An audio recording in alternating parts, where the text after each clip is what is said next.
Sandeshkhali case का मुख्य आरोपी शेख शाहजहां गिरफ्तार। बंगाल पुलिस ने नॉर्थ 24 परगना के मिन्स्का खान इलाके से अरेस्ट किया। करीब 55 दिन से फरार शेख शाहजहां पुलिस आज बोशीराट कोर्ट में कर रही है पेश। बढ़ाई गई है सुरक्षा।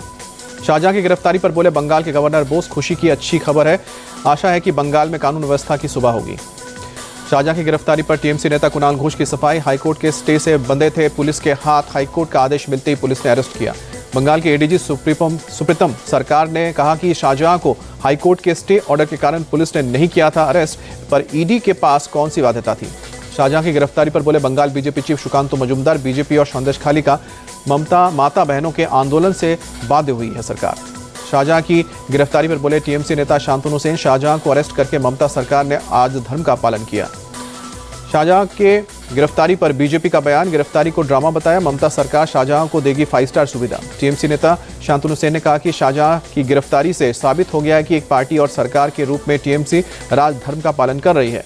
संदेशखाली दौरे पर बंगाल के नेता विपक्ष शुवेंदु अधिकारी ने कहा कि सरकार के खिलाफ आंदोलन। बीजेपी विधायक शंकर घोष भी साथ। हाईकोर्ट के आदेश पर मिली दौरे की इजाजत। नेता प्रतिपक्ष शुवेंदु अधिकारी ने बंगाल में 17 लाख फर्जी वोटर्स की सूची चुनाव आयोग को सौंपी। कहा कि इन मामलों में मुख्य रूप से डबल एंट्री मृत वोटर के नाम हैं।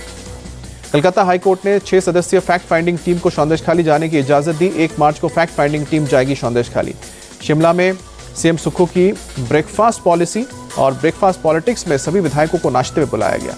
शिमला में लॉज के बाहर जुटे कांग्रेस कार्यकर्ता प्रदेश कांग्रेस अध्यक्ष प्रतिभा सिंह और विक्रमादित्य सिंह के समर्थन में जुटे। प्रदेश कांग्रेस प्रमुख और सांसद प्रतिभा सिंह ने सरकार से जताई नाराजगी। कहा कि हाईकमान को जानकारी दी थी, 1 साल से कोई कार्रवाई नहीं हुई, जिसकी वजह से आज ये हाल हुआ है। दिल्ली चलो मार्च पर किसान संगठन आज करेंगे अपनी रणनीति का खुलासा। किसान नेता सरवन सिंह पंडेर ने कहा कि दोपहर 2:30 बजे बैठक में तय करेंगे आगे की रणनीति। किसान शुभकरण की मौत के मामले पर पंजाब पुलिस ने दर्ज की एफआईआर। आज किया जाएगा अंतिम संस्कार। सरवन सिंह पंडेर ने दी जानकारी। शंभू बॉर्डर पर फिलहाल मौजूद है करीब 15,000 किसान। करीब 5 किलोमीटर तक की लगी ट्रैक्टर ट्रॉलियों की कतार। हरियाणा पुलिस ने किसानों को रोकने के लिए 7 लेवल बैरिकेडिंग की। किसानों और सुरक्षा बलों के बीच करीब 100 मीटर का फासला भी रखा। आंदोलनकारी किसानों के बुरी खबर, सरकारी संपत्ति का नुकसान करने वाले किसानों का पासपोर्ट और वीजा होगा रद्द। उपद्रवी किसानों की तस्वीरें की जा रही हैं पहचान। पुलिस, पासपोर्ट ऑफिस, गृह मंत्रालय और एम्बेसी को देगी पहचाने गए उपद्रवियों के जानकारी। संपत्ति के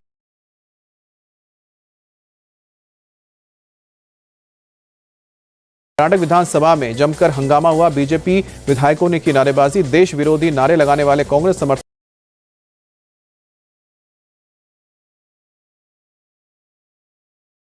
भारतीय पांचांग के आधारित है ये घड़ी। उज्जैन के जीवाजी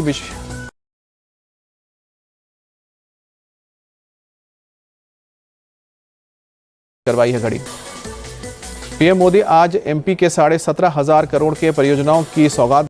शाम को 4 बजे वीडियो कॉन्फ्रेंसिंग के जरिए विकसित भारत विकसित मध्य प्रदेश कार्यक्रम में हिस्सा लेंगे। बीजेपी केंद्रीय चुनाव समिति की आज शाम को 7 बजे दिल्ली में बैठक। पीएम मोदी की मौजूदगी में लोकसभा चुनाव के लिए उम्मीदवारों के नाम पर लग सकती है मुहर।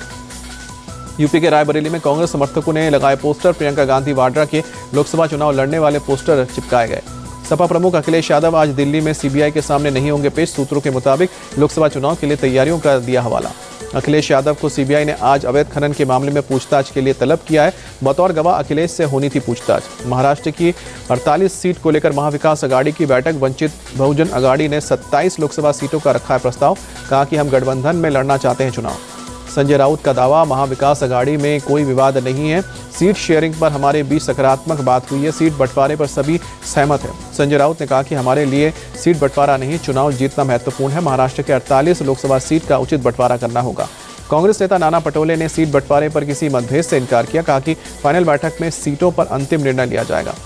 तीस्ता फील्ड फायरिंग रेंज में आर्मी की artillery exercise. Anti tank guided missile से लगाए गए निशाने। त्रिशक्ति कोर के जीओसी ने देखी ड्रिल। पीएम मोदी के काजीरंगा राष्ट्रीय उद्यान दौरे की तैयारी में जुटी असम सरकार। राज्य के मंत्री तैयारियों का जायजा लेने पहुंचे। नागपुर के डॉली चाय वाले से स्टॉल पर पहुंचे बिल गेट्स। चाय बनाने की प्रक्रिया बारीकी से जानकारी ली। आरएलडी नेता नफे सिंह की हत्या की जिम्मेदारी गैंगस्टर कपिल सांगवान ने ली। लंदन में मौजूद गैंगस्टर ने सोशल मीडिया पर जानकारी दी।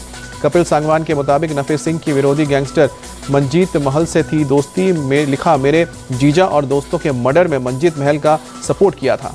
ओडिशा के मयूरभंज पहुंची राष्ट्रपति द्रौपदी मुर्मू। मां किचकेश्वरी मंदिर में पूजा अर्चना की। मंदिर के बाहर भारी तादाद में लोग इकट्ठा हुए, राष्ट्रपति का अभिवादन किया। सिंगर कविता कृष्णमूर्ति ने अयोध्या में रामलला के दर्शन किए। राम भजन गाकर जताई खुशी, कहा कि मैं भगवान को भजन सुनाकर आई हूं, नई पीढ़ी को सनातन को फॉलो करना चाहिए। उज्जैन पहुंचे एक्टर करण सिंह ग्रोवर, महाकालेश्वर मंदिर में बाबा महाकाल के दर्शन किए और आरती की। एमपी के डिंडोरी में बड़झाड़ घाट पर दर्दनाक हादसा, पिकअप गाड़ी पलटने से 14 की मौत, करीब 20 घायल अस्पताल में भर्ती। डिंडोरी हादसे पर पीएम मोदी ने दुख व्यक्त किया, मृतकों के परिजनों पर जताई संवेदना, घायलों के जल्द ठीक होने की कामना। डिंडोरी हादसे पर सीएम मोहन यादव ने जताया दुख, मारे गए लोगों के परिजनों को 4-4 लाख के मुआवजे का ऐलान, घायलों के बेहतर इलाज के आदेश। डिंडोरी हादसे वाली जगह पहुंची एमपी की मंत्री संपतिया उके, कहा कि ड्राइवर को किया गया अरेस्ट, हादसे की होगी हाई लेवल जांच। जम्मू कश्मीर के बारामूला में सोपोर में पुलिस की कार्रवाई, ड्रग तस्कर अफरोजा बेगम का 15 लाख कीमत की घर को कुर्क किया। ग्रेटर नोएडा में बीबीए स्टूडेंट यश के मर्डर का खुलासा, पुलिस मुठभेड़ में घायल 3 आरोपियों समेत कुल 4 अरेस्ट। अमरोहा के जंगल में छात्र का शव बरामद हुआ। यूपी की गाजियाबाद पुलिस ने अवैध हथियार फैक्ट्री का भंडाफोड़ किया, पुलिस ने कई पिस्टल बरामद किए। प्रयागराज में संगम पर साइबेरियन पक्षियों का जमावड़ा, पक्षियों को कैमरे में कैद करने भारी तादाद में पहुंच रहे हैं लोग। अमेरिका की सिंगर ब्राउन जामलर पहुंचे अनंत अंबानी और राधिका मर्चेंट की वेडिंग में।